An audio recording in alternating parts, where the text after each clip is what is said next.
Maka berkatalah Yesus kepada orang banyak dan kepada murid-muridnya, katanya, Ahli-ahli Taurat dan orang-orang Farisi telah menduduki kursi Musa. Sebab itu, turutilah dan lakukanlah segala sesuatu yang mereka ajarkan kepadamu. Tetapi, janganlah kamu turuti perbuatan-perbuatan mereka, karena mereka mengajarkannya tetapi tidak melakukannya. Mereka mengikat beban-beban berat, lalu meletakkannya di atas bahu orang, tetapi mereka sendiri tidak mau menyentuhnya. Semua pekerjaan yang mereka lakukan hanya dimaksud supaya dilihat orang. Mereka memakai tali sembayang yang lebar dan jubah yang panjang. Mereka suka duduk di tempat terhormat dalam perjamuan dan di tempat terdepan di rumah ibadat. Mereka suka menerima penghormatan di pasar dan suka dipanggil rabi. Tetapi kamu, janganlah kamu disebut rabi, karena hanya satu rabimu dan kamu semua adalah saudara. Dan janganlah kamu menyebut siapapun bapa di bumi ini, karena hanya satu bapamu, yaitu Dia yang di sorga. Janganlah pula kamu disebut pemimpin, karena hanya satu pemimpinmu, yaitu Mesias. Barang siapa terbesar di antara kamu, hendaklah ia menjadi pelayanmu. Dan barang siapa meninggikan diri, ia akan direndahkan. Dan barang siapa merendahkan diri, ia akan ditinggikan. Celakalah kamu, hai ahli-ahli Taurat dan orang-orang Farisi. Hai kamu orang-orang munafik, karena kamu menutup pintu-pintu kerajaan sorga di depan orang. Sebab kamu sendiri tidak masuk, dan kamu merintangi mereka yang berusaha untuk masuk. Celakalah kamu, hai ahli-ahli Taurat dan orang-orang Farisi. Hai kamu orang-orang munafik, sebab kamu menelan rumah janda-janda, sedang kamu mengelabui mata orang dengan doa yang panjang-panjang. Sebab itu, kamu pasti akan menerima hukuman yang lebih berat. Celakalah kamu, hai ahli-ahli Taurat dan orang-orang Farisi. Hai kamu orang-orang munafik, sebab kamu mengarungi lautan dan menjelajah daratan untuk mentobatkan satu orang saja menjadi penganut agamamu. Dan sesudah ia bertobat, kamu menjadikan dia orang neraka yang 2 kali lebih jahat daripada kamu sendiri. Celakalah kamu, hai pemimpin-pemimpin buta yang berkata, bersumpah demi bait suci, sumpah itu tidak sah. Tetapi bersumpah demi emas bait suci, sumpah itu mengikat. Hai kamu orang-orang bodoh dan orang-orang buta, apakah yang lebih penting, emas atau bait suci yang menguduskan emas itu? Bersumpah demi mezbah, sumpah itu tidak sah. Tetapi bersumpah demi persembahan yang ada di atasnya, sumpah itu mengikat. Hai kamu orang-orang buta, apakah yang lebih penting, persembahan atau mezbah yang menguduskan persembahan itu? Karena itu, barang siapa bersumpah demi mezbah, ia bersumpah demi mezbah dan juga demi segala sesuatu yang terletak di atasnya.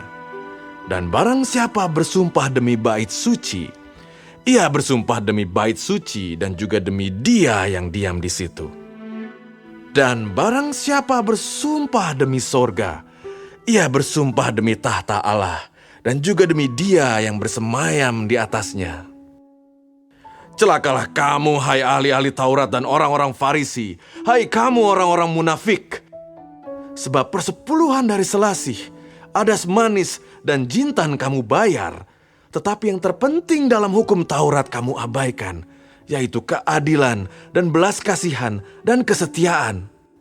Yang satu harus dilakukan, dan yang lain jangan diabaikan. Hai kamu pemimpin-pemimpin buta, nyamuk kamu tapiskan dari dalam minumanmu, tetapi unta yang di dalamnya kamu telan. Celakalah kamu, hai ahli-ahli Taurat dan orang-orang Farisi. Hai kamu orang-orang munafik. Sebab cawan dan pinggan kamu bersihkan sebelah luarnya, tetapi sebelah dalamnya penuh rampasan dan kerakusan. Hai orang Farisi yang buta, bersihkanlah dahulu sebelah dalam cawan itu, maka sebelah luarnya juga akan bersih. Celakalah kamu, hai ahli-ahli Taurat dan orang-orang Farisi. Hai kamu orang-orang munafik.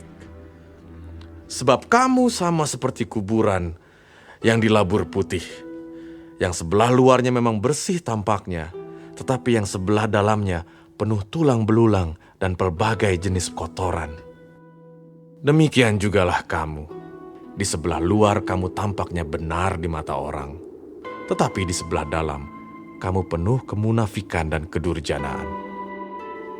Celakalah kamu, hai ahli-ahli Taurat dan orang-orang Farisi, hai kamu orang-orang munafik, sebab kamu membangun makam nabi-nabi dan memperindah tugu orang-orang saleh, dan berkata, jika kami hidup di zaman nenek moyang kita, tentulah kami tidak ikut dengan mereka dalam pembunuhan nabi-nabi itu. Tetapi dengan demikian, kamu bersaksi terhadap diri kamu sendiri bahwa kamu adalah keturunan pembunuh nabi-nabi itu. Jadi, penuhilah juga takaran nenek moyangmu.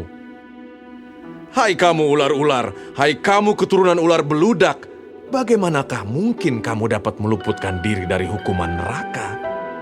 Sebab itu, lihatlah, aku mengutus kepadamu nabi-nabi, orang-orang bijaksana dan ahli-ahli Taurat.